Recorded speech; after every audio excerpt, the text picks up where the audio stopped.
Everybody, drop your buffs. Drop your buffs. Everybody, drop your buffs. Drop your buffs. Everybody, drop your buffs. Welcome to Drop Your Buffs podcast, where we discuss the strategy, social game, and stupidity of every episode of Survivor. I'm Dion Alexander. I'm here with Hannah Julia. And Hannah, would you like to introduce our very special guest today? I love how you called me Hannah Julia. Like, that's so cool. I'm so, hip, Hannah Julia. Okay, for such an epic episode of Survivor, we needed an epic special guest. We welcome to the podcast the 10th place finisher of Survival Challenge 2018, the creator of Survivor Time and Change, and our dear friend, Greg Friedberg. I felt like I said that like Oprah. There we go. You were hyping me up so well, and then you're like, he came in 10th place in this game we played, and I was feeling so good, and then just bad. Thanks. Oh, come on. Come on. 10th place is fantastic. I came in 11th place, so kudos to you, because I'm very proud of my 11th place position, because we got voted out because we were too threatening in the individual game. You heard it here first. Yep. That's how we're going to acknowledge this. I'm also kind of pissed that, Hannah, you're the only one here who understands what it's like to make it to the point that we're talking about today. So just be sensitive to mine and Dion's opinions, okay? Please. Absolutely. Oh, yes, I will. I will be. So I mentioned how Greg created Survivor Time and Change. And last week we had someone who kind of gave a little hint, a little Easter egg about Survivor Time and Change. And Greg, do you want to explain to people what that is and what you did while you were in college? Yeah, of course.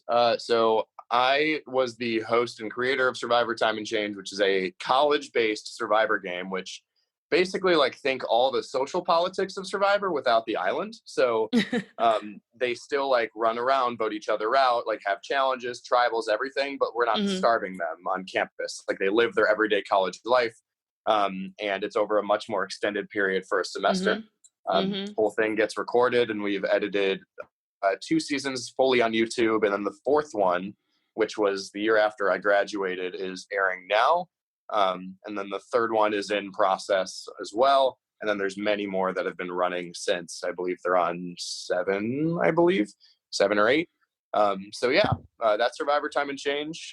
Sam, who was on last week, was my vice president. And so we were the two that brought it all together. I did not know anything about it until I met you, and you were like, so you might know who I am. I'm the creator of Survivor Time and Change. You didn't really say it like that, but I had no idea what you were talking about.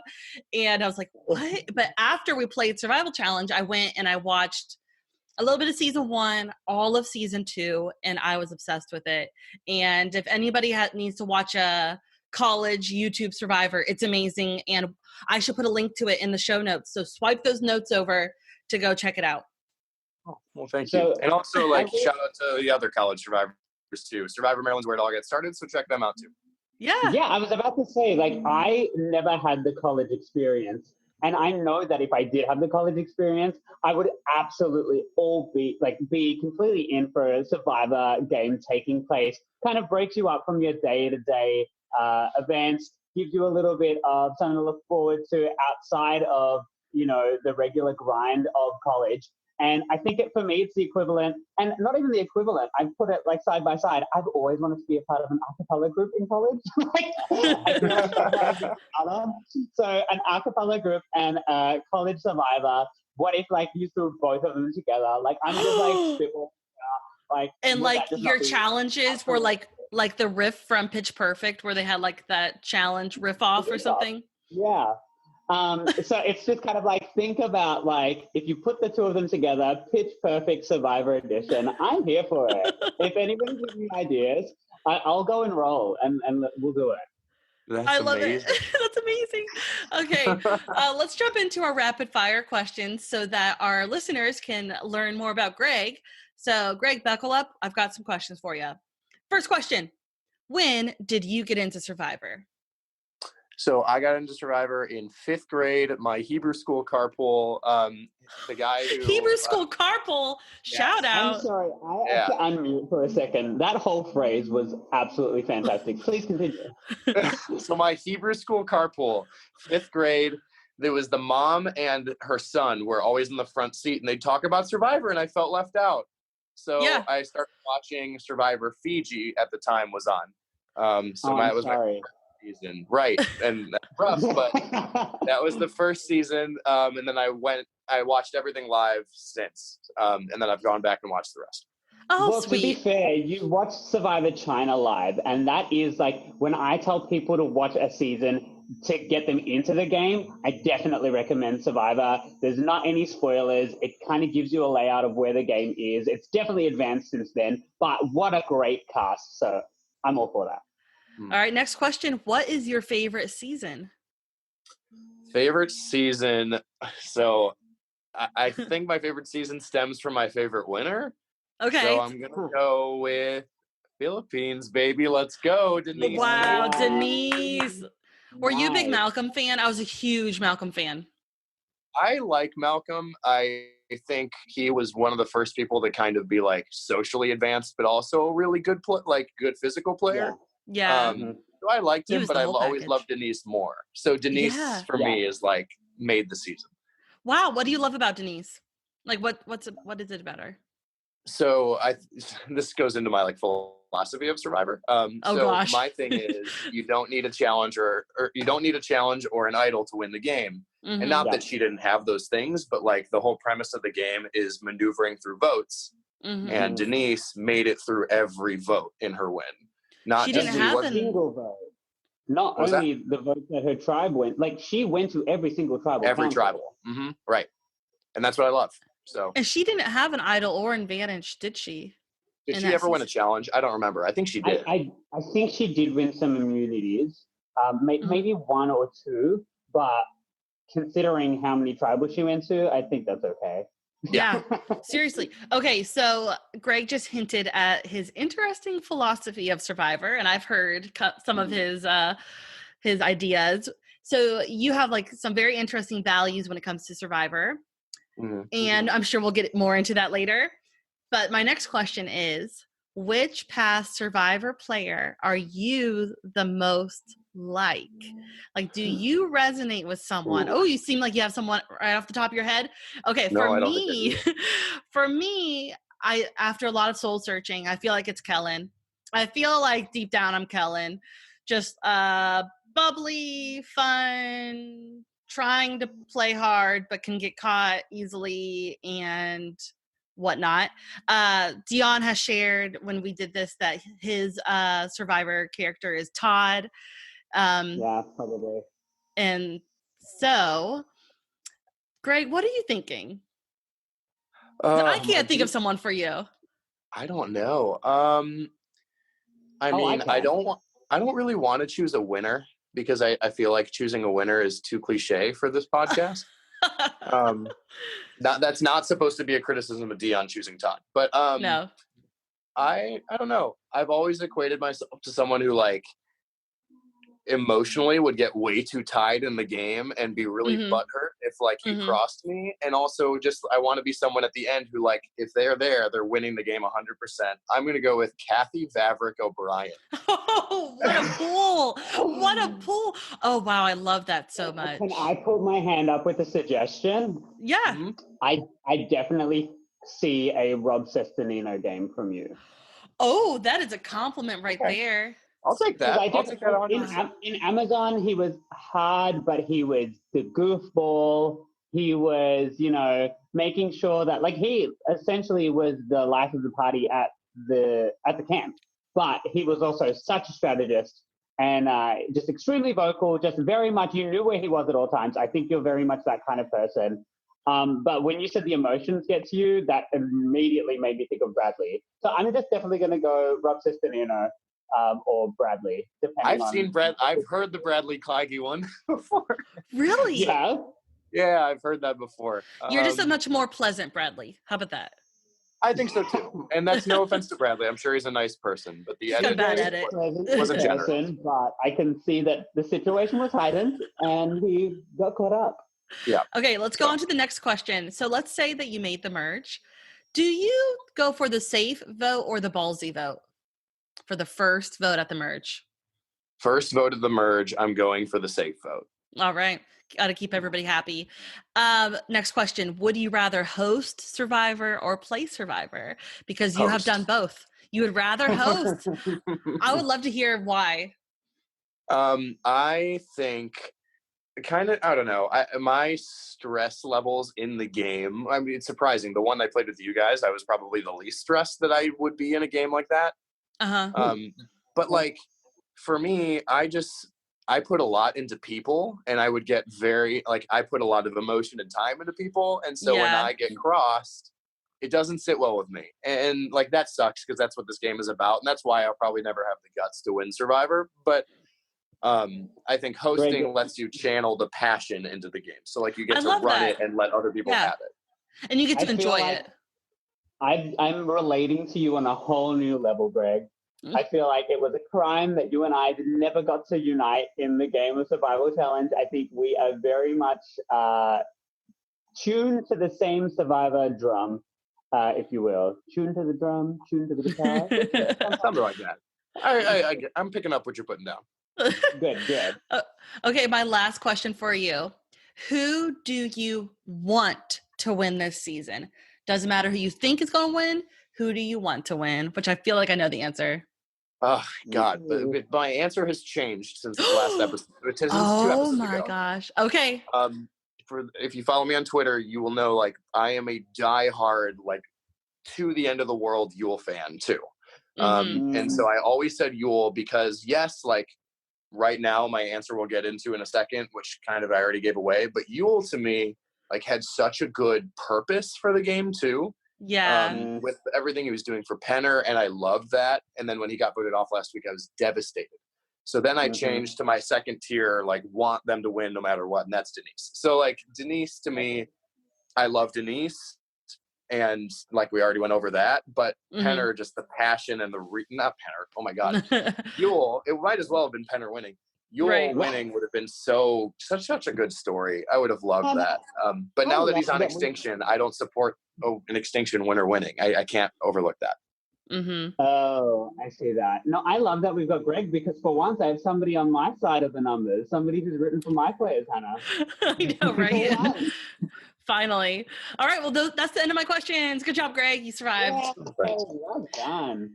So Greg, leading up to being on our podcast, was like the most extra in rewatching all of the past episodes of Winners at War. He's doing more work than Dion and I are doing, and that's fine with us. We need someone prepared. Just kidding. So, like, Greg, do you have any Easter eggs on your mind when it comes to your rewatch? Like, does anything stand out to you that we might have missed on the first go round with this season so far? Yes.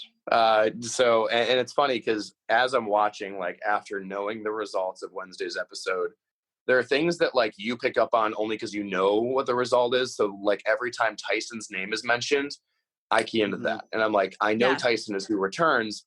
Where does that come into play? And so, for example, like, and we'll get into kind of relationships, I'm sure, but two people specifically who mentioned like, Tyson's going to go, but I really want to work with him. And then even one, like, right. And so those two people were Sarah, who the time when they were like breathing clam breath into each other's love it faces, and all like that whole moment, that whole montage shows them getting really close. And Sarah's like, this is someone I could work with. But like at the end of the day, she couldn't do it because of numbers. And then Nick says it and he's like, I don't want to vote out Tyson. Of course. Yeah. But even if he comes back in the game, like I want to work with him. And that's when I went, oh my God. Like those are things we don't see in the moment. Like, oh, Tyson's coming back. But now that we know he did, they were dropping those hints along the way, maybe to where, or like maybe Sarah, Nick, and Tyson have some sort of connection, or Tyson has a connection to each one of them. Which is really interesting because we didn't get to see a lot of Tyson's new relationships post coming back from the edge of extinction. We got to see him trying to get the big players together, but in terms of the people that he played with earlier, it's sometimes we see that edit of the person returning from edge, like Rick, where it's almost like, all right, if we associated you with them beforehand, you're no longer associated with them. So I'm wondering if that's going to be the same story this time. It's like, all right, he's already gone through Sarah, he's already gone through Nick. They're not options or opportunities for him this time. Now he's got to play with the bigger guys and see what he can do there. So I'm really interested because technically speaking, we've still got 3 of the Poker Alliance in the game. We've got Tyson, Kim, and Jeremy still there.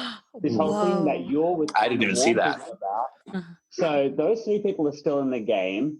And it's like, all right, well, is this something that's actually going to be something that people have to worry about? Final 3. And then Yul would be so jury pissed. Like, I told you guys about the Poker Alliance. Yeah. Oh God, I didn't even pick up on that. Good pickup, Dion. My God. Yeah, that's what I'm looking for. Not just a pretty face. Greg, do you have any other Easter eggs? Yeah, go for it. Yeah. So other fun ones that you would pick up on. So like, one of the fun ones that I really saw was Ben being the first one to point out old school, new school. So Adam brings it up a lot in this episode, both with like, oh my God, all the old schoolers are gone. And then he says it at the merge feast too, but Ben is the first one to realize the old school, new school stuff. And this is like way back in my episode 1 and 2 rewatch. Right. When those were happening. Okay. Yeah. And so that's when like Danny says it in front of Ben and Ethan, if you remember, and like that whole fiasco, and that confirmed his suspicion of old school, new school. And so like watching that play out and how Ben kind of maneuvers around that, when you watch that back and you realize Ben was the one who brought it up, I knew at the Rob vote, like, why didn't I see that? Rob's vote was so obvious because Ben hates Rob at this point because of the old school, new school thing. So I'm interested to see if he carries that into here now that all of the old schoolers are basically out. I'm intrigued that he's aligning with Tyson because technically Tyson is old school, I guess. I don't know. So, I love how Ben is playing. I love him so much. I can't help it. Yeah, Ben's been really fun. It's so funny because I like Ben so much more this season, but it's one of those situations where it's like my Parvati and Suri situation. I love Suri so much that I had no room for Parvati. And I'm loving, it's crazy, but I'm loving Adam's edit right now. And I feel like you're like the only one. I know, but the thing is, I just relate to him so much. I know. And he goes, I haven't heard anything. And Ben goes, well, I don't know. And I'm like, Ben, your name's not on the line. Like, I completely relate to Adam. Ben is infuriating to me right now. And considering how much we're seeing of Adam, I wouldn't be surprised if he was the last man standing this season. Can I also say there's another one I picked up on, just even this episode about Adam. Adam, like there was an episode break or a commercial break that came up, and then once they come back, they're in a cyclone, and they're all like, not a cyclone, but like a rainstorm, right? And Adam is just like, what are you guys doing? I survived a cyclone. Like, I'm good. But then 10 minutes later in the episode, everything from him is like, I'm scared.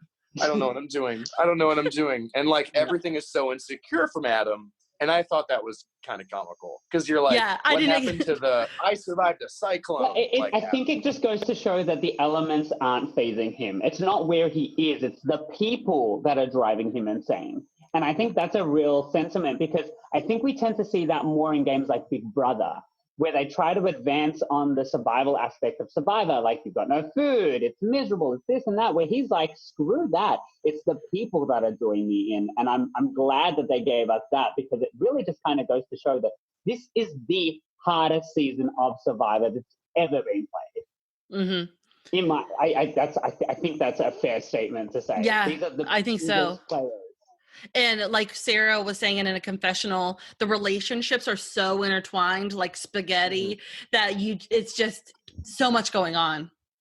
Did you also notice that confessional, like the coming together as a merge, it really for me was very reminiscent of the early seasons of Survivor before idols were introduced to the game. Because usually we enter a merge feast, it's who's sitting in the right spot, who's looking in their napkin, who's looking in the bread bowl, who's finding the clue, who's keeping their eyes on somebody else. This was, the music was light. It was a merge feast. It was super encouraging. Everybody was talking. We had Denise's speech.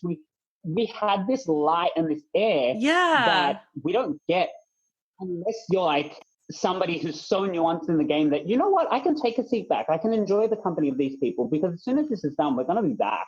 It doesn't have to be go, go, go. So I thought that was really interesting, especially coming from Sarah. You know, she's very much a game player. And I'm so curious because I see her almost as an old school player because of how long she's been around, but she's really not. Right. Yeah. And something that I wanted to get into really quickly is Tyson referred to old school, new school, and he had a great confessional where he said, he goes, I played 3 times before a lot of these people put on their Survivor diapers. Yeah. I wrote a list, as I love to do. Now, Okay. the people still in the game Okay. that never played Survivor prior to him winning. So this is his 3rd time player, prior to him winning. So the people that played after him, the following season, we saw, who did we see? We saw He Tony. won 27. Yeah, so Tony won the next season. That was his first time playing, which means that was also Sarah's first time playing. Mm-hmm. Then we had Natalie, who's on the edge of extinction. Now, everybody else is still in the game with Jeremy, Michelle, Adam, Sarah, Ben, Wendell, and Nick. Now, Jeremy also played Natalie's season, so there were 4 people in the 2 seasons after Tyson's. But the only people still in the game that were before Tyson's third time playing and win, but after his 2nd time playing, were Denise, Kim, and Sophie.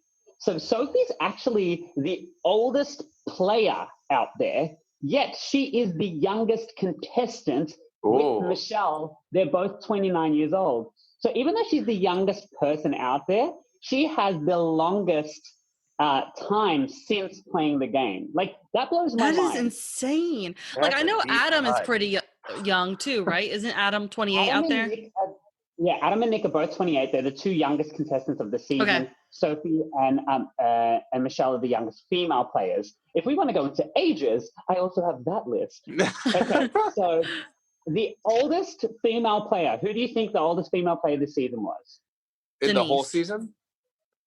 It's Denise. Denise is 48 Denise. years old.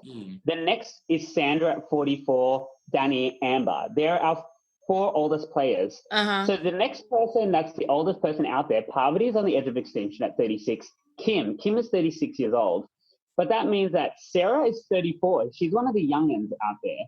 And Natalie is 33. So just putting things into perspective, like, you kind of see people's Survivor game aging them, but in the scheme, like, but in like real life, like people a lot younger, the 2 oldest males out there are Tony and Ethan at 45.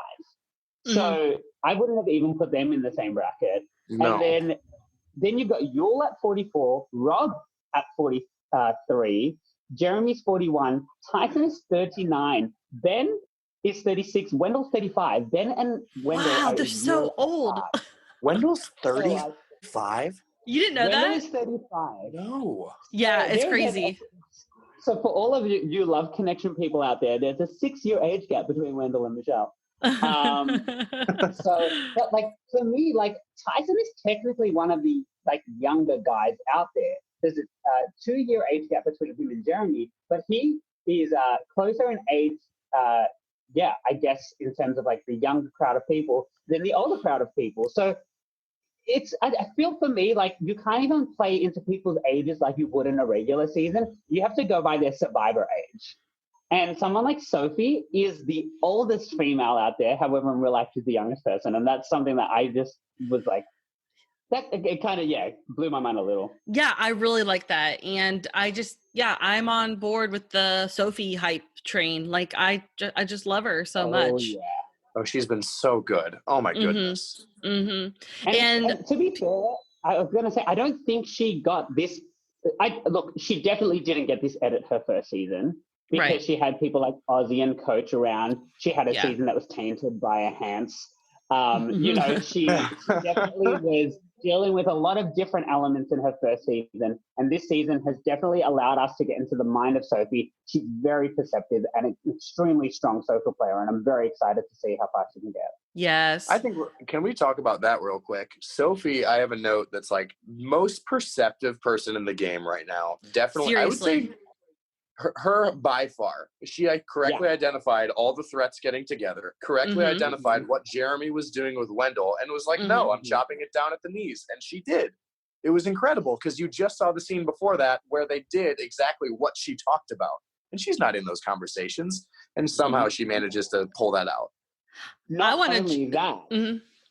Sorry, just to quickly add on to that, what I think is incredible about Sophie is that in the last vote, we see her close ally from her first tribe in the form of Yule get voted out. Not only that, he gets voted out by the two other people in their foursome, Wendell and Nick. Now, when they come over, she has a choice between Wendell and Nick, which were the people that she was working with before. I completely kind of lost track of the numbers. I forgot about that. Right. So she was in a tight 4 with Yule, Wendell, and Nick, and now she's willing to get rid of her early alliance in order she to is. advance with a current alliance in the form of probably Sarah. Yule even gave his fire token to Sarah and he gave one to Sophie to kind of maybe solidify the two of them. If he came back from the edge of extinction, he had someone else in the form of Sarah to work with, burn his bridges with Wendell and Nick. So, but the thing is, we see the first conversation between Wendell and Jeremy, and Wendell throws out Sophie as one of the most threatening people in this game. Jeremy throws out Denise. These are supposedly two of their closest allies early on in the game. So it really is eat or be eaten. These people are coming after everyone, and they've got nowhere to hide. It's just breaking down the numbers is really blowing my mind. You better get ready. Oh, God. Coming for you. Let's talk about Edge of Extinction challenge real quick. How much are Natalie and Boston Rob kicking themselves that they didn't buy all 3 challenge advantages and instead they bought an idol? Okay, explain this to me, because I watched this episode 3 times and I did not even realize this was a thing. I paused on the scroll that they get, like scene 1 of the episode. Everybody gets a scroll which describes what their challenge is going to be to get back in the game. They are told that the first advantage they could buy is where they skip the digging. The second advantage they could buy is where 3 sticks are pre-assembled for when you get the key. And the third advantage they could buy is that the key ring is closer to that doorway. And you don't choose which advantage you buy. They are in order. So you could buy 1, you could buy 1 and 2, or you could buy 1, 2, and 3. 1, 2, and 3. And then at the bottom of the scroll, it says, do you want to buy an idol for 3 fire tokens? So both Natalie and Boston Rob bought the first advantage and then bought an idol. I think that, in my opinion, Boston Rob needed the idol tremendously. So if he was going to get back in the game, he needs an idol. Natalie does not, and she should have. She is kicking herself that she did not spend all of her tokens on all the advantages. But that being said, I think that we are getting so much content from her that I think she's the next person to come back in the game. I beg to differ. Really? I think it's Ethan, but that's okay. That's just me. Okay. Well, I have a question about that. If she had used 3 of her tokens on advantages and she still had 1 left over, could she take that back into the game with her? Oh, I like that. I don't know. That's a good question. Because Dalton Ross, I think, did a Q&A with Probst about the crossover from EOE to the game. Yeah. That might be in there. I would check that. I'm not sure. Yeah. Because it's do you have to use it on peanut butter? In that last second. You've got an hour, have a pizza, do you know what I mean? It's how do we But that probably went into the reason why she went for the idol. She's like, oh, I can buy 1 advantage and get an idol. That probably is, but man, she's got to be kicking herself. And I'm kind of pissed because I wanted her in the game so bad. But I love Tyson. I'm really glad he's back in. It's when he was screaming after he won, I had chills. Fun. I loved it so much. Well, considering, I was just going to go through the breakdown of the advantages and how we saw the order play out. Now, because the last thing we saw was them break through a gate, and there was 3 people that were digging, so they were obviously delayed. But Rob was the first person to get through his gate. Natalie was the second person. So 2 people who had 1 advantage, and each had an idol. So that was obviously going to be very exciting for all of us. Tyson was the third person, which is, surprising that he even came through and had the win, be it that he was the third person. But then the next person was Danny. Danny was the fourth person to make it through her gate. And I'm like, go Danny. Because you know what? She was the first person on Edge of Extinction to get a confessional. She was the person in the challenge to kind of really impress. But I think just with what we have seen over the last few episodes, we've kind of wrote her off. But she's, I mean, we have to recognize that she played an amazing game in season 11. She is a physical competitor at her age, you know, being one of the oldest women out there. She's 43. And I just want to kind of give Danny a moment to be like, Yeah. well done. Yeah, good job, Danny. It's kind of like, because then after her was Yul, who obviously had to dig. Then you had Parvati, and then Ethan, who didn't have to dig, but obviously had a hard time with the sticks and rope. And then we had Amber, who obviously put herself at a disadvantage in order to help her husband, which is adorable. Honorable. Mm-hmm. Yeah. And just, you know, seeing them kiss before leaving the edge and Parvati's war poses and everybody literally getting ready for war. Like, you know, husbands and wives kissing before they send them off. Like, it was such... it really was. So like for me, it was just like you saw them all separately, amping themselves up. Danny was sitting down, hands. Like I really think that she kind of got embodied as a warrior at this point in the game. And I just like, yeah, it was really nice to kind of see that. They're all warriors, and that was really kind of cool for me. That whole sequence was chilling. Watching these 8 people who you have seen, like I grew up watching these people, and like seeing them all walk up in one scene, chills. I was like, and then I will say the one thing I didn't like was Probst. His question, all the questions were like, "How long have you been waiting for this?" Whatever. And then he gets to Rob, and he's like, "Rob, was it romantic out there on the edge?" And he's like, "Are you kidding? No. Like, why would you ask that question of all things?" Yes, he was there with his wife, but like, it was a weird thing. I'm like, yeah, it was a good moment, but maybe it could have been like rephrased, like rather than saying romantic. I mean, we saw Amber and Rob kind of canoodling and having their first kiss on the island and stuff like that. That's something that we saw way back then, like almost 20 years ago. But maybe it would be like, was it more like nostalgic? Was it, you know, was it maybe like, I think maybe some people associate romance with, you know, the actual act of husband and a wife experiencing romance, where it's kind of like, it could be romantic that, you know, the Survival Challenge cast came together 10 years later and just bonded over this magical experience. Like, so I think it was like more that kind of like magic nostalgia, like that kind of thing. But it did come off very weird in the moment. I'm like, I don't think they were shacking up, Jeff. They were kind of sharing the shelter with 6 other people. They weren't kicking it. They weren't kicking it. That's exactly right. I will want to say real quick, another thing about this challenge is I loved Tyson like choking up and talking about the mask of humor he puts on. And I kind of loved how it didn't seem like it was Jeff getting that out of Tyson, that Tyson just went there. Like Jeff said, like, how is humor helping you out there? And Tyson was like, well, actually, let's get to like the deepest part of me, that humor is a mask that I wear. And it's like, and he's crying about I was like, holy crap, I love this guy so much. And I saw that scene. Oh, go ahead, Dan. No, I was just going to say, we're really breaking down the character of Tyson and like breaking that shell and actually seeing what's going on under it, which is awesome. Yeah, I'm reading a book right now it's called The Mask of Masculinity, and it's one of the chapters is about humor. And so I'm watching it with my girlfriend at the time, and I look at her and I go, this is a chapter in the book. Like what he just did is a chapter in the book, how you use humor to mask like whatever your emotion is. And then when I saw him break that, I went like, Tyson, if you don't get in, I'm going to be heartbroken. Yeah. Right. And I think it was very, they definitely asked him the question and then had him win. Like it was, I mean, it's not like they asked him that question knowing he was going to win the challenge, but they definitely put it in the edit knowing he was going to win the challenge. Yeah. Because I'm sure each of them got a really nuanced question. Yeah. And, and probably emotional too. We saw Natalie, we saw Rob, and we saw Tyson. Yep. The first 3 to get there. So my girl Natalie's coming back. I'm telling you. Well, it's interesting just to see who got their questions answered at that moment and who got to the final 3 of that challenge. So had we had that knowledge going into this, we would have known who were going to be the 3 people at the end of that challenge fighting for it. I just want to say that Tyson, I don't know if you caught, he said, "I love you, Jeff," when he walked away from Jeff. Yes. I love that word.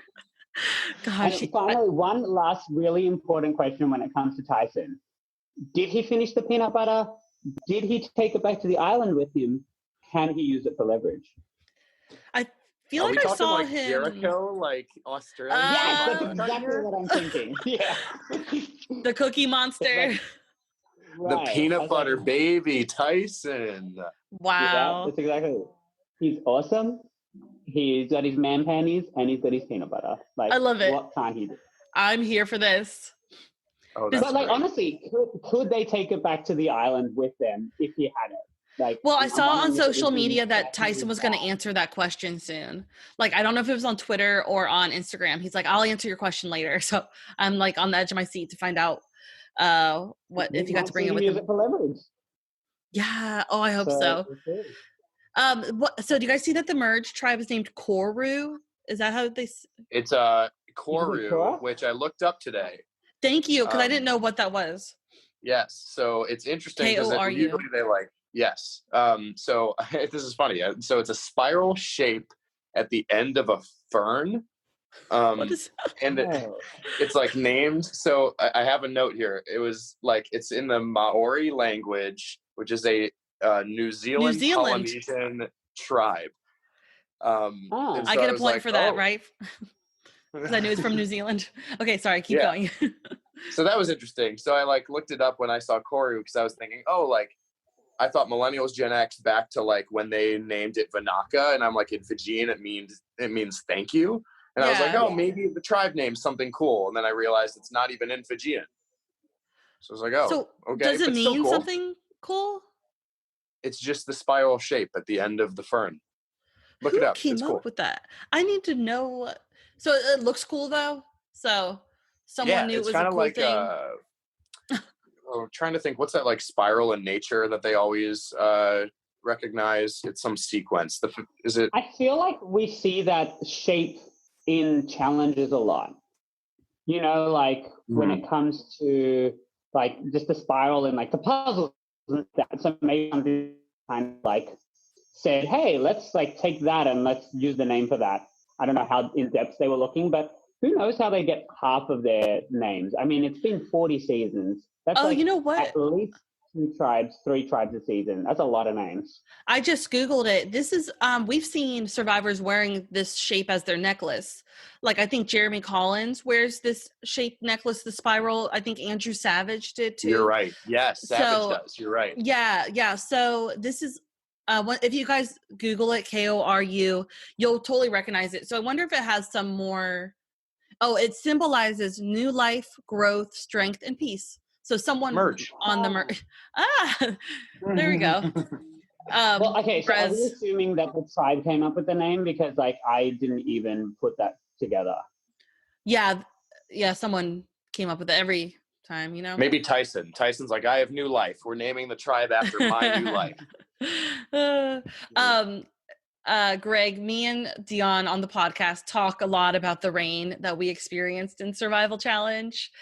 Do you want to add your 2 cents to how awful it was? Oh God.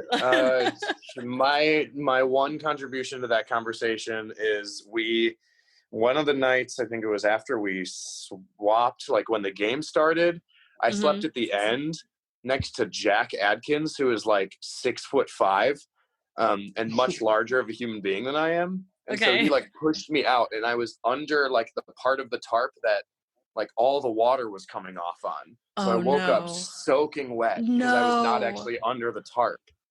So yeah, that sucked. Shout out to Jack. You're the worst. Yeah, that's all right. I'm just kidding, Jack. Did anybody else pick up? Okay, so I actually texted our friend and former cast member, Laura. I texted her today on the 3rd watch. I was actually going to text her during the 1st watch, but I was like, I don't know if she's watching live. I was watching them get rained on, and I hear Tyson say, "This is how we know we're alive." And Because we're instantly, miserable. it just makes me think of Rachel. Laura holding a piece of Rachel. wood with Rachel and just hearing her mantra about how you hear the trains and you know you're alive. And I was just, it hit me like a ton of bricks. I was like, oh my gosh, I have to tell Laura. So I wasn't sure if anybody else picked up on that in the moment. No, I didn't. Instantly. I was like, too funny. That's how you That's know you're funny. alive. You could hear trains or you're in miserable rain. Yeah, absolutely. Only that. Those are the only ways. Only ways. So when we get to the immunity challenge, I really, really wish that Parvati was playing because Parvati is still iconic to me, hanging on the pole and fans versus favorites. And when she won that challenge, and I would have loved to see her have a second showing. So See, they I talked didn't about rem- that. Go ahead. Well, I was going to say, I didn't remember her winning, but as soon as I saw the challenge, I jumped onto our group chat and I said, this is Tyson's challenge from Token Yeah. Teams. Yep. Because I think it was the first, I thought it was one of the first times they played it. Clearly they played it in Micronesia, but I remember him winning that challenge. And they mentioned that in the challenge as well. Yeah. So there was another Easter egg that I found from listening to RHAP this week. Mhm. And on the know-it-alls, they mentioned how, I guess, Steven at the challenge, since he was there when Tyson won it in Tocantins, Mhm. said Mhm. Tyson was like willingly quitting that challenge until someone like gave him shit for it and was like, hey, like, you really gonna quit? And he went, all right, fine, I'll stay up. And he climbed all the way down the pole and then all the way up the pole Oh when my he was about to gosh. quit, when he decided he wasn't going to Showboat. anymore. And I'm like, how in the world? I have it down. He dropped pretty early. I Right. know. And I was wondering if that was on purpose because he just got him back and didn't want to have a target on his back. Oh, well, I wrote down that I think the two things for this challenge, especially in the rain, is you had to be locking your ankles together and you needed to have clothes on. I think the people who were shirtless for it really suffered. I don't know if many people were, I know that Tyson was shirtless, but I think that adds another layer, no pun intended, of pain. if the more skin you have on that while you're hanging on, I think that the skin, like you would think it would add more tension to help you stay up there, but I think it might Right. add pain. So I have a question. So we saw Michelle take a huge fall. Yeah. But was it Andrea Belke who did the Yes. same Yes. thing? Oh yeah, there's a gif And of it. It's They scary. were, that's really high, guys. Like, I'm wondering if the sand around the post, like, obviously it can't be too soft that the post is going to move, but do you think that they have, like, softer sand? Considering it's raining as well, so it's like, it's going to be hard. Like, you're Oh, not falling yeah. into a cushion. Like, that's pretty tough. And we saw I almost her, want to like, say that feel it.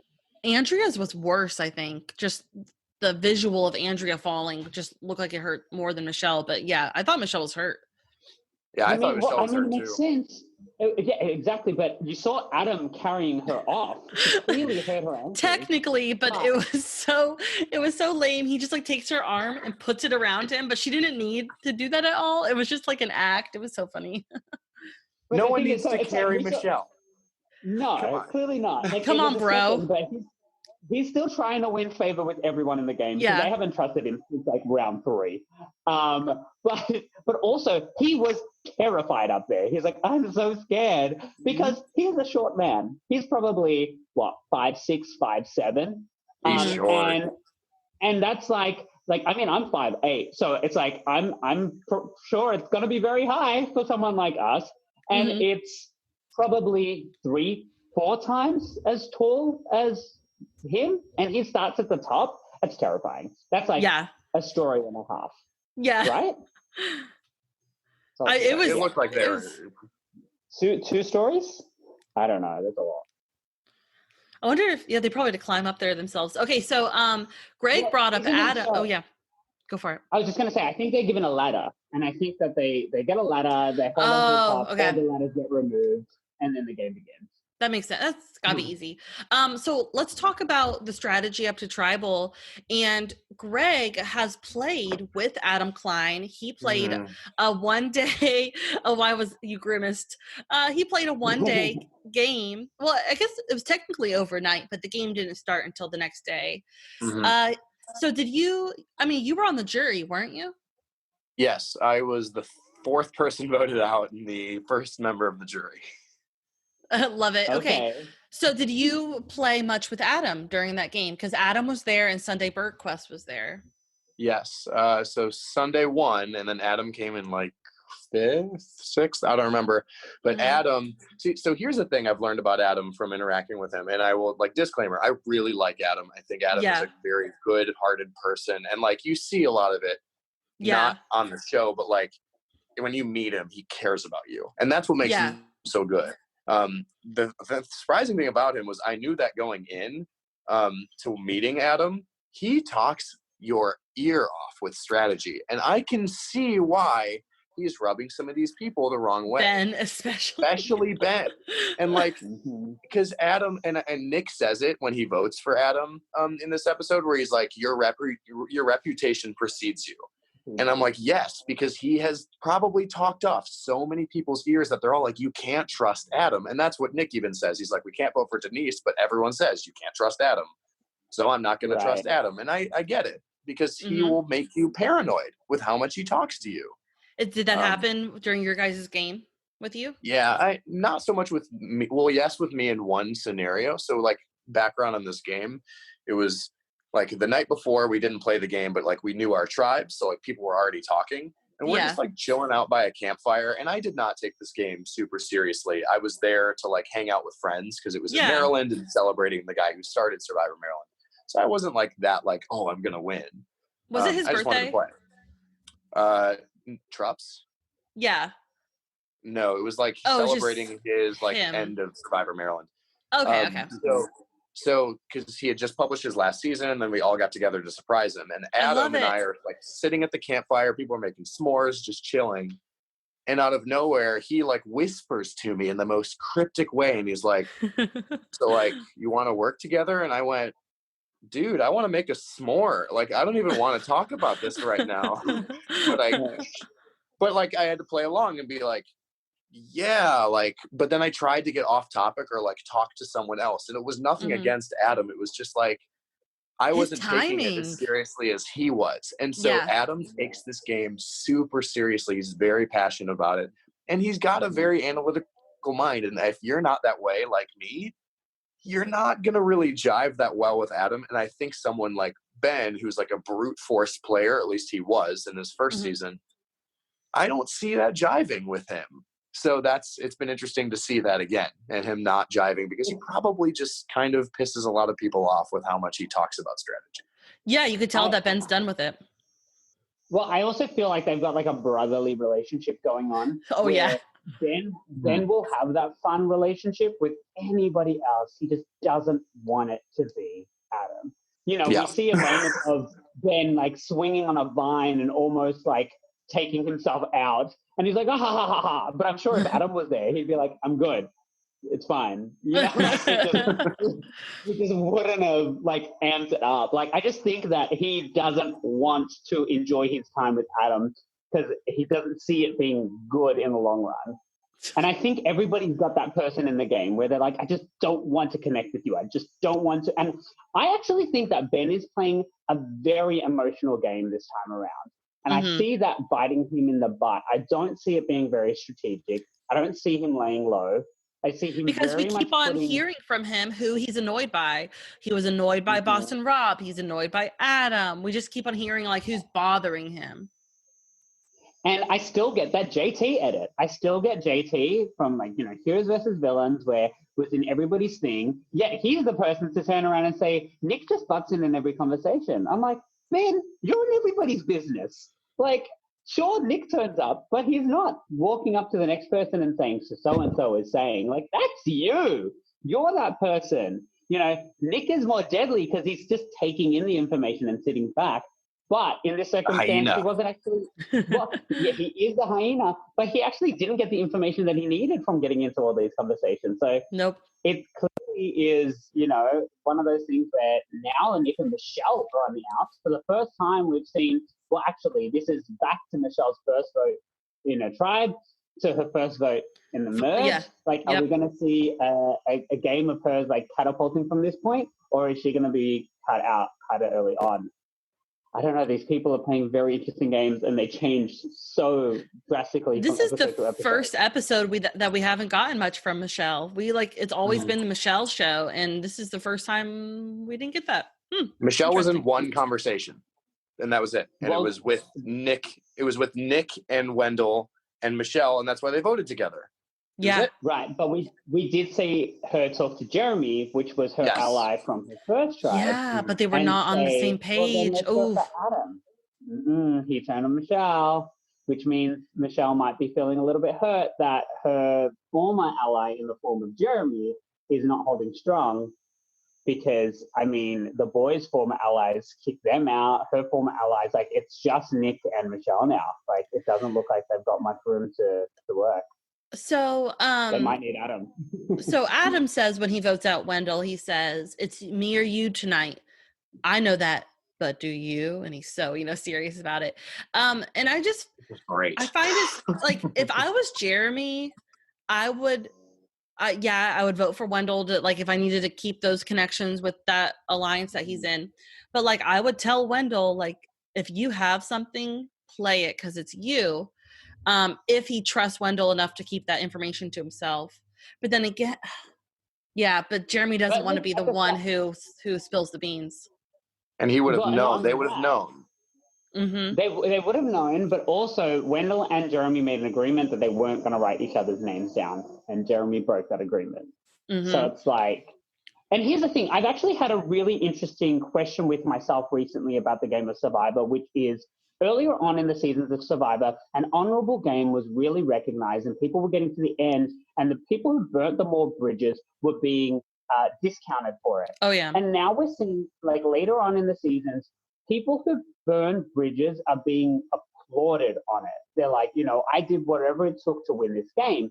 So Mhm. if you saw someone like Jeremy get to the end, like, is Wendell going to have the tactic of, well, you told me you were going to never write my name down, but then you did write my name down. Like, how can I award you $2 million for going against your word? Where there's going to be somebody else who is a Wendell who goes, you did what you needed to do to stay in the game. Kudos to you. And I just think that the old school game and the mentality of awarding the honorable person the way they live their life in the real world, being able to live that out in the game of Survivor, I just don't think it's working anymore. I think that it's not, because that's the thing. It's just kind of like, do you have to backstab everyone, lie to everyone, cheat, steal, do whatever it takes in order to win this game now? Right. Whereas you think about with Big Brother, that is not the case. Big Brother is still on the path of, like, yeah, it's kind of respectable to the audience to make those type of moves, but in the game, the jury is still voting for the people that were the nicest to them. Right. And I don't know, for me, it's just this interesting concept that it's like, so then why make the choices to please these people if they're not going to respect it at the end? It's kind of really kind of changed my perspective of how you play Survivor. It really is evolving. That is a really good point. And so we saw all of the honorable players get voted out at the start of this game. The people who said, I'll stick with you, they're all on the edge of extinction. Well, I'm really you know what? interested in that dynamic too. Go ahead, Hannah. I'm sorry. Go ahead. Well, Greg, this comes into your philosophy of Survivor. You are one of those people that you're like I would say like an old school player. Like, you believe in making the numbers and keeping the alliance and being loyal, right? That's your philosophy. Do I have that right? More or less. Mhm. I, for one, would appreciate a move like if a Jeremy goes to Wendell and says, like, it's you, just if you have something, play it. If I was that person, if I'm Wendell, I wouldn't not vote for Jeremy as a result. I'd be like, you tried. Thank you. Mm-hmm. Or like when Michelle was like, I know it's Parvati, I'm going to vote with her just so that I can save face and get her tokens. I love those moves because it's like I still managed to pledge my loyalty in some way, but also did what I had to do. So like each one of them would have made a maneuver in a way that it pleases the person going home somewhat. So for me, like, I think it's more just, I have a philosophy where if you cut me and you tell me you're not going to cut me, yeah, I don't like you. But if you tell me that you're going to cut me and can't do anything about it, this is what Ryan Kaiser did to me in that game with Adam. He knew. And so he wrote a heart on my vote. And I appreciated that. I'm like, okay, I know it's him. He wrote my nickname on the vote. And I'm like, I appreciate moments like that. What was your nickname on the vote? It just says Gerg. It's my name backwards. Yeah. Yeah. So I thought it was going to be that. Yeah. So at the end of the day, I think every jury member is going to have their own criterion. I think Wendell was voted out at a point where maybe it'll wear off a little bit, the bitterness that he might have towards Jeremy from not telling him. Because Wendell's going to be on the edge of extinction for a while. I think he's going to forget about it. And I think as a result, I don't think he's going to hold any bitterness towards Jeremy. Nor could he have done anything about it. Right. Well, my question is, how do you separate? Because you can see it as being a bitter choice. But for me, as a person who goes into a game, who wants to play a game to win, and you work with people, giving them your loyalty, all that kind of stuff, if somebody says they're going to do something and they don't do it, I'm not going to be bitter. I'll be like, you played your game, but you lost my vote. That's just what that was. When you wrote my name down, you decided that I was not going to vote for you at the end. I'm not being bitter. I understand what you said, but I've got to play my game too. And that guy, he didn't. And that's not your game. It's just kind of like, so I think a lot of people see it as, but don't be bitter about it. He played the better game. I'm like, oh, sure. But I can't award him ruining my game. Yeah, because in your opinion, that it actually is not the better game. If you right, it's that's the kind of thing. It's like the whole concept of Survivor is, how do you convince people who you voted out to vote for you? And it's also puts it into the position of the jury. And I think people are like, no, the jury loses all right to emotional and strategic gameplay about how they place their votes. Absolutely not. If you don't get these people out with them still wanting them to give you their vote, then you didn't play the better game. You have to play the people. You needed to find a way to still get that. And if you didn't make eye contact, avoided them, and then get to the end, you're like, hi, can I have your vote? No, I'm not going to do my vote. But I think that there is different nuances in the game that now people will look at that as being a poor judgment of how to place a vote. So it's just like, this game is so different than season one. It's just not the same game. So different. And so can I comment on that too? Yeah, I'm go sorry, for it. Hannah. I keep cutting you off. It's okay. So one thing I've caught on to, the first time you see the juries is on Wednesday. On Wednesday night, we see all the jury walks in, and they're all old school players, quote unquote, with the exception of Natalie. And I wonder, does that group, because I've always thought the winner of Survivor is always going to be the person who deserves it, no matter what. If you thought they deserved it, it's not relevant. It's if everyone else did. You have to play the people, and those people that are on the jury now, people like Ethan, people like Yul, people like Amber, these people pledged loyalty in their games and won. Are they looking for a loyal person? Interesting. So, who is left now that already has the majority of their votes? I think it might be a Tyson right now, unfortunately, because I don't love people winning the game. No. But Tyson didn't cut any of them. And so those are old school players. Will they award old school game? And by virtue of Edge of Extinction, does that mean they didn't cut anyone and they just hung out on Edge of Extinction? I don't know. I wonder if Michelle would stick out to them, because Michelle has been playing that loyal game and she didn't want to vote out Parvati, like you mentioned earlier. So I wonder if she will also stick out as that type of person. I was also going to say, who are the people that received fire tokens? Because we're already getting an idea of where people's votes are going to go based on who they award their fire tokens to. It's like, I want you to do well. And so I wonder if somebody gave somebody a fire token and they get to the end and they don't vote for them, I'll be very surprised by that concept. But that is true. Game, that's a good, the people left in the game that have received fire tokens from the people in the jury are people like Sophie, Sarah, Michelle. Nick has received 2, but one of the people that is still in the game with him. Jeremy Denise received 1 from Danny. Yeah, but there's people who have not gotten them. Ben, Tony, Adam, Kim. Yeah, Kim. They have not gotten one from anybody. Yeah, it's interesting because you'd think that less people would receive them than more people, but they've kind of been spread right around Yeah, the board. which is, I like that. I did pick up on something that you mentioned in your show notes about Denise telling the story about the fire tokens of the idol. I did not pick up on this. Yes. Do you want to explain that?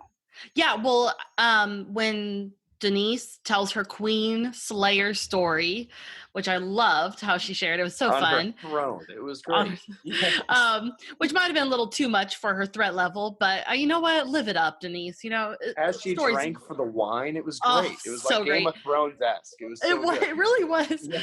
Well, she says, Sandra gave me her idol for 2 fire tokens. So she's leaving everybody with the idea that she doesn't have any fire tokens anymore, that she paid Sandra, because she's probably keeping ones that she's received a secret and telling people she bought an idol. So good job, Denise. And Well, here's after the today thing. winning the challenge, she now has 2 fire tokens. Right, because she only got rid of one when it came to Sandra, but she would have had to let people know that she's already received one from somebody on the edge when she said, I'll give you 2 fire tokens for an idol. People being like, oh, where did you get your second one?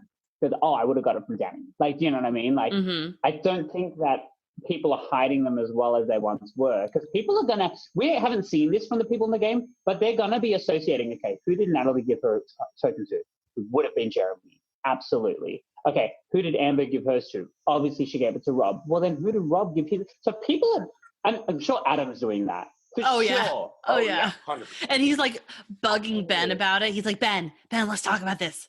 Who do you think has all the fire tokens, Ben? Ben, they 100% gave them to you or Sarah. And then meanwhile, Yeah. Sophie's laughing her ass off in the back. No, I felt so bad, but he wasn't wrong. So Sarah did know where the idol was. Yeah, Mhm. No, she was lying. He to was him. close. He was close to knowing. Yes. Ooh, well, Can I also... Go ahead. Sorry, we all have many I know. ideas. You actually wanted to say something, Greg. I was more considering where we're at in the episode. So I was just going to say, in the grand scheme of things, I've been looking at the menu of things that they can buy with Edge of Extinction tokens. okay. I am out on fire tokens. I'm going to say it.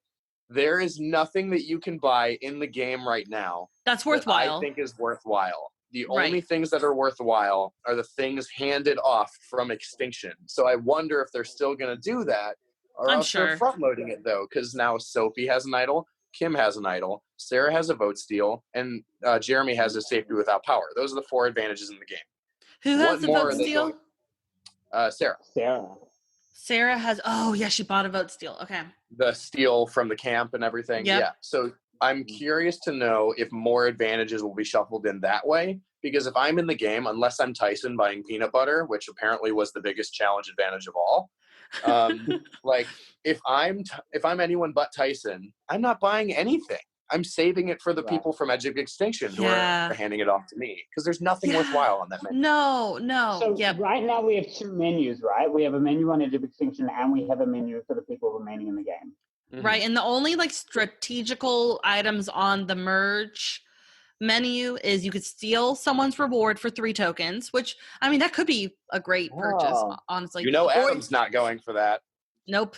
You could send a personal note to anyone on the edge for 2 tokens. And I don't understand what in the heck the benefit of that would be.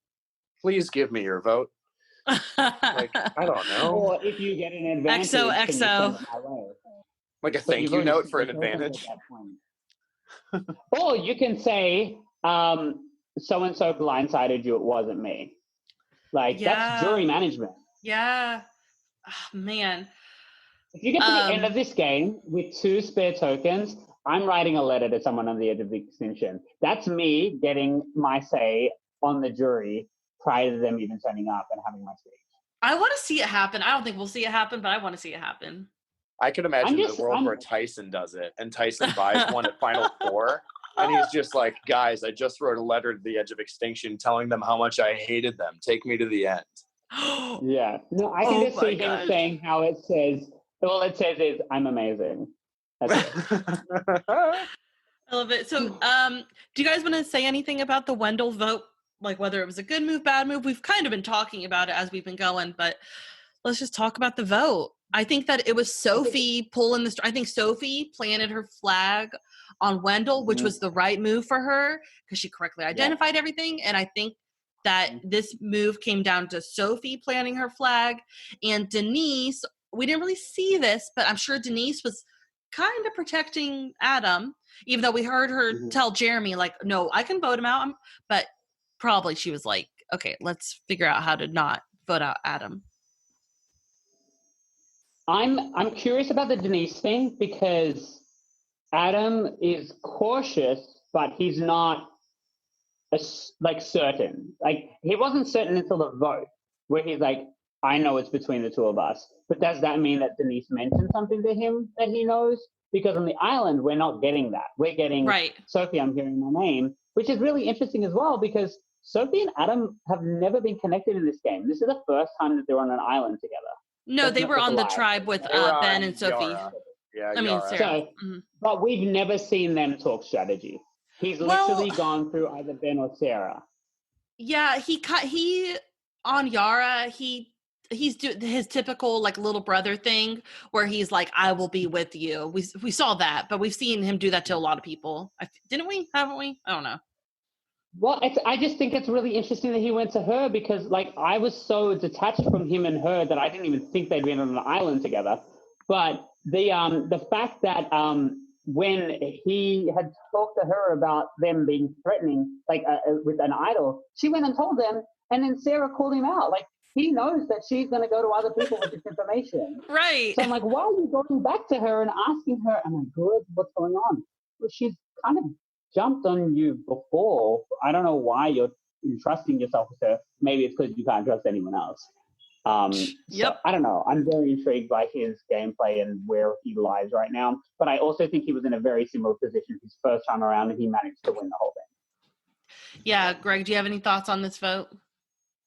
Yeah, I was really intrigued. So I thought the like threat alliance constructed by Jeremy, Tony, Tyson, and Ben, which whatever.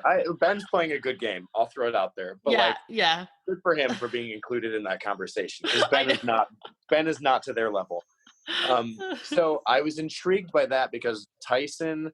Obviously, 4 people are, to me, I'm interested, were not even brought up as votes. Tyson, Kim, hold on. Tony. It was Tyson, Tony Kim, survives another one. Tony, and Sarah, 4 of the people who have dominated their games when they won or have been, like, in the spotlight, none of them were brought up. And maybe that's just the edit. But, like, besides the point, when they make this threat alliance, I'm thinking, okay, so who are they going to go for? And Jeremy's like, I don't want to make the call, but immunity gives me a lot of power. And he throws out the name of Nick. And I was shocked at how easily Tony and others were swayed against that. Because if they're in this alliance with Jeremy and they had decided on Nick, why was someone like Tony, when approached by Sophie, so easily swayed against Wendell? So because they want to keep. Maybe they all want to take Sophie to the end. Maybe they don't view her as a threat, so they want to make Sophie happy. Wendell was already throwing her name out. Jeremy was agreeing. So I don't think that people don't think that she's threatening per se, but maybe it's like in like a immunity challenge sense, she's not threatening. However, I will remind you, she is the person who beat Ozzy at the final 5 challenge in her season and was able to take him out when she needed to. She can be a beast when she needs to be. She's not a small girl. She's been good at puzzles, puzzles and the mazes and everything. She's fit. She was one of the final 3 women holding onto that pole after crying from being miserable. She's gonna pull it out when she needs to. We're gonna see her pull it out. I just love what you said, Greg, about who was protecting Nick. Like, that the fact that that's what they were gonna do, and they were all cool with it, and then it got changed to Wendell. It like really just comes down to. I think it's Sophie. Sophie says, but she's not part of the big threats. But yeah, but Sophie says, she says to Tony, like, we can chop Jeremy off at the knees, and that's a quote she says, and I'm like, why is Tony wanting to yeah. weaken someone. I mean, I guess it's like early enough that like Yeah. if Jeremy goes Because she with the played- vote, then maybe it's okay. Go she ahead, yeah. played to Tony's ego. It was all ego because she's like, well, Wendell and Jeremy are best friends. And he's like, what are you talking about? She goes, well, aren't they broing out all the time? And Tony's Yeah. like, yeah.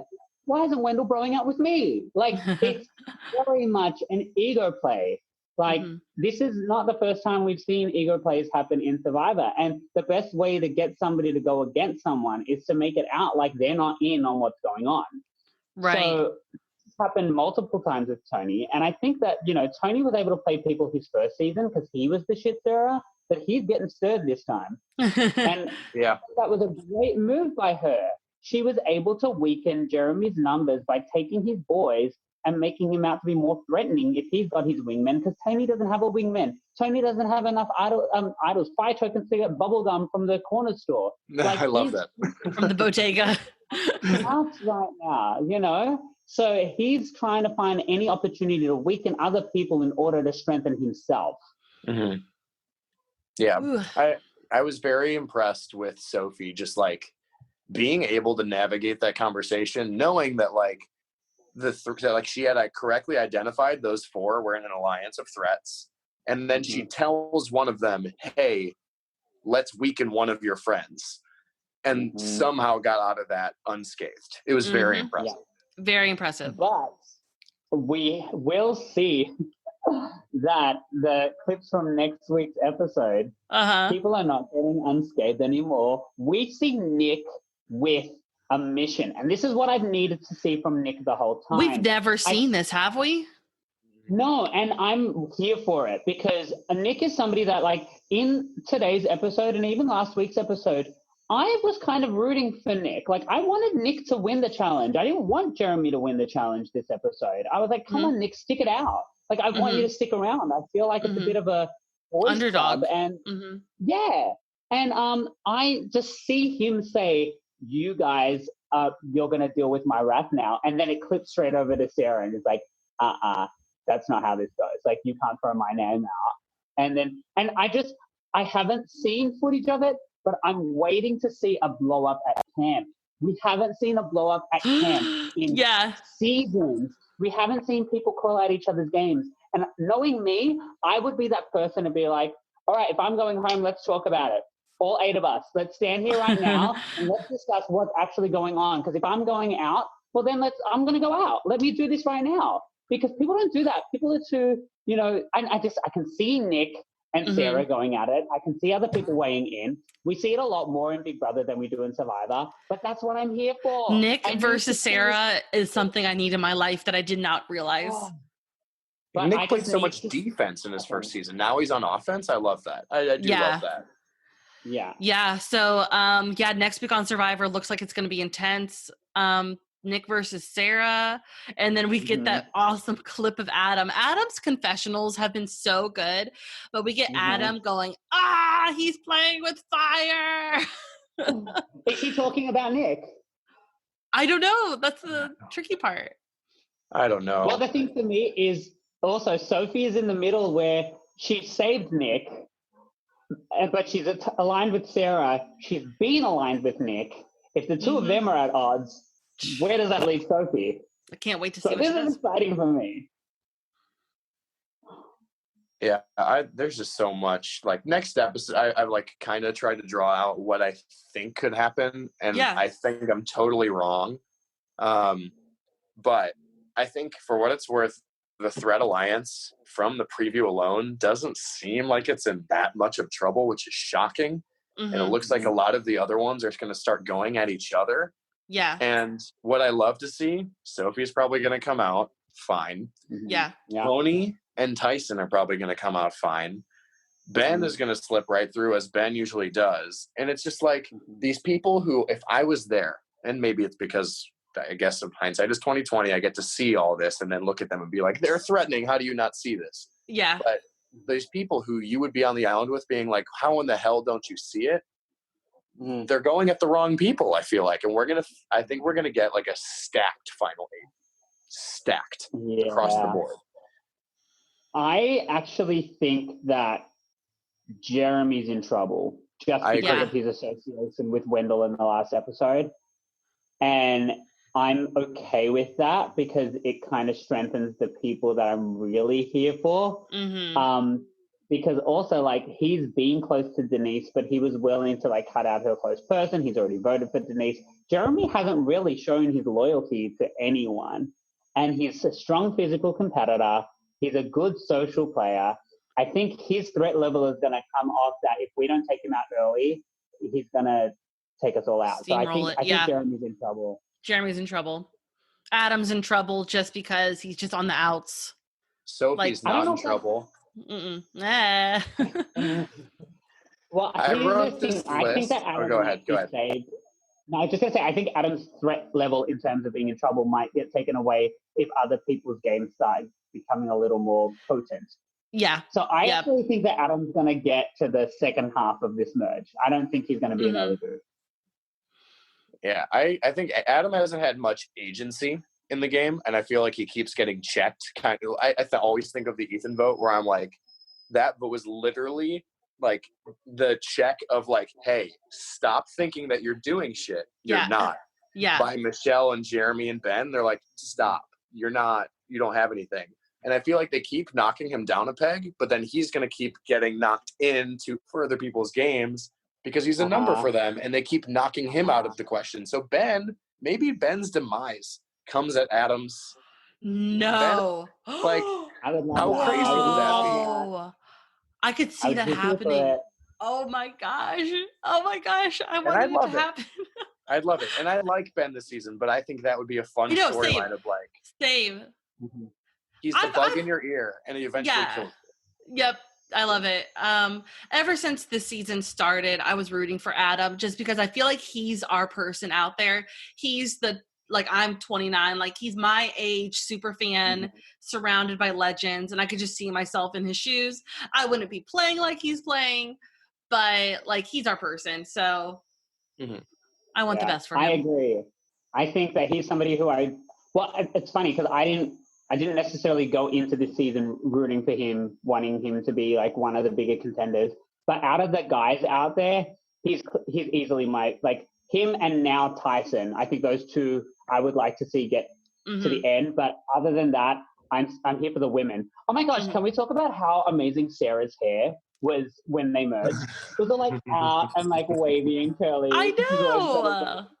And she was looking like island ready, just like here living for it. I was like, I like this Sarah. We usually see it like in like a really mean, like pulled back, Yeah. And I was just really like, tight. And I was just like, I wonder if they knew coming into that they were going into a merge, because we usually see either the braids through the hair or the pulled back tied up look. Yep. So I was like, I'm intrigued by this. I'm interested. Yeah. I was gonna say Sarah.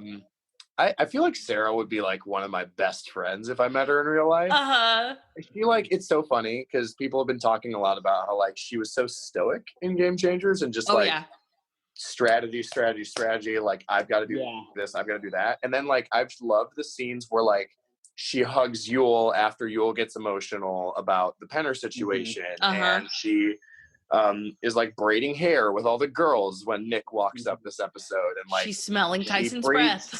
Smelling Tyson's breath. It's like she's really endearing. I could see why she won. Yeah, no, and totally, and even just her moment with Tony, which reminds me how close she is with Tony.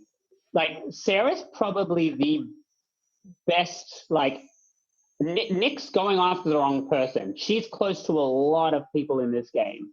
So, she can be close. I wouldn't even be surprised if Tyson still wants to work with her because she didn't choose to vote him out. It was more of a numbers play. Yeah. Tyson's desperate, I'm sure. Yeah. Wow. This was a lot of episodes, you guys. There's so much to talk about. We had an epic episode, we had an epic special guest, and we had an epic podcast recap too. So yeah, we jumped all over the place, but at the end of the day, I think it was super fun. And no one knows what's going to happen. It's crazy because you're playing with people who are going to switch and shift at like the drop of a hat. How does it feel watching what could possibly be the best season of Survivor in Survivor history? Like this is history happening right here. Like I'm loving it. I'm I loving it. needed this at this time. Oh yeah. especially. I think we all we did, needed right? this. I'm hoping that the whole, because so like Survivor Australia's All-Star season just happened, and they Mhm. had their reunion show like digitally. A lot of it was via video, and Mhm. even Jonathan, the host, was over video when he announced the winning vote. Weird. And Mhm. yeah, and But I'm he's like in Los hoping to Angeles, God, hopefully there's some way they can get this group together, because that would be the perfect moment at the end of all this chaos in the world Yeah. for Survivor fans. I feel like it would just be like this culmination of this season that Yeah. brought us so much joy. And at the end, Yeah. there are our favorites again. I don't know how they'd be able to do that, but I want it to happen. Yeah, really Well, badly. Fingers crossed. Fingers crossed. I mean, I It's was been like epic. all gung ho that I was going to be in LA for the finale. I was going to see Dion if he was still there, which he is. Well, I was planning on being there either way. Yeah. So definitely gonna happen, but we'll see what happens. Only time will tell. And but I do have one final question about the Edge of Extinction. Do we think we're going to see anybody else leave the Edge of Extinction, or is this going to be the largest jury we have ever seen at the end of the Survivor season? Who I think the only, like, we kind of got a hint of Ethan struggling, but Mhm. please, Ethan, don't do it. We need you, Ethan. Yeah, Right. I could Because this see. might be the Go ahead. yeah. Go. For, no, I was just going to say this might be like the only person that doesn't make a vote at the end might be Sandra. Like, she may be the only person who doesn't get to weigh in on the winner of the season if they weren't sitting at the end. Mhm. Yeah. I was going to say I could maybe see in some world where one of Rob or Amber do, Mhm. and probably Amber for that. Yeah. But like, even then, not really, because I feel like that would, she can't go home. She's just going to go to wherever know. they're keeping Ponderosa people or whatever. Right. So And I don't also, know. if she has the ability to win tokens and give them to Rob, you know, I feel like she's going to be his asset. She's going to be more valuable to him staying in the game than if she were to leave.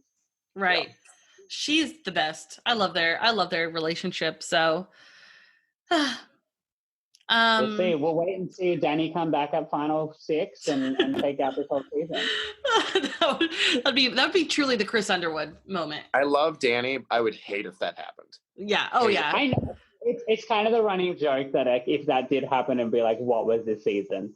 But it's also like, I honestly feel like anybody can come back into this game and have a story to tell because they've got a season behind them. They've got this season. They've got a whole experience. Like, nobody is out. Nobody is out. Everybody's got a shot. Mm-hmm. Well, I feel like that is a lot, and we covered like everything. A lot, yeah. Yeah. Remember when you said this would be an hour? Oops. Oopsie. But you know what? Yeah. We got nowhere to be. So let's go ahead and drop some handles for the people. We got Drop Your Buffs Podcast on Instagram. You can find us at Drop Your Buff Pod on Twitter. Dion's at Dion Alexander. I'm at Hannah Julia. And Greg is at GFried 9. GFried 9. I love it. Thank you. And if you're watching us on YouTube, you can see our handles in our videos. Yay! Because we know technology. Thank you so much, Greg, for coming on today. We've been looking forward to podcasting about the merge for forever with you. So thanks for bringing. Exciting.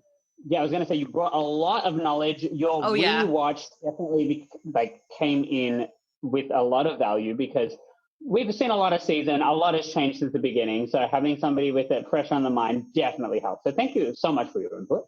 Yeah, thank you guys for having me on. It was a lot of fun. I've been looking forward to this because I don't get to talk about this and nerd out the way I do with you guys. So it's I don't have that many friends that are as obsessed as the Survival Challenge fans. So I love our Survival Challenge family. So. I love it. So we understand where you're at, and always reach out, and we'll definitely be able to geek out with you as well. Yeah, for sure, guys. Well, thank you, everyone. Yeah, Dion, do you have anything for us?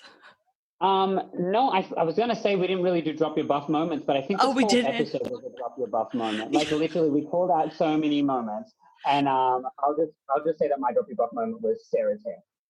Absolutely, I love that. And my drop your buff moment was how epic the buffs were because I love a black buff. Explain to me what a drop your buff moment is. It's like the part of the episode that made your jaw drop. And it's just Like- I'm gonna go with Sophie. I just like. Is this like my fishy or whatever they call it? Yeah. Or you know what? Definitely. No. I like when Tyson wins the challenge and he goes, "Fatherhood didn't make me soft," and I'm like, "That's my man." yeah. That's there you right. go. Yeah. Great That's right. moment. Awesome. All right. Well, this has been fun. Thank you for everybody listening, for bearing with us. I know this is a little longer than usual, but we had a lot of fun discussing this one. There was a lot to talk about, and next week may not be as long, but who knows? It might be. There's been a lot of games to discuss. So thank you for bearing with us, and we appreciate that you come back and listen to us every single week. Yep. Everybody at home, hope you're happy and healthy and wash your hands. We'll see you next week. Bye, everyone. Everybody, drop your buffs. Drop your buffs. Everybody, drop your buffs. Drop your buffs. Everybody, drop your buffs.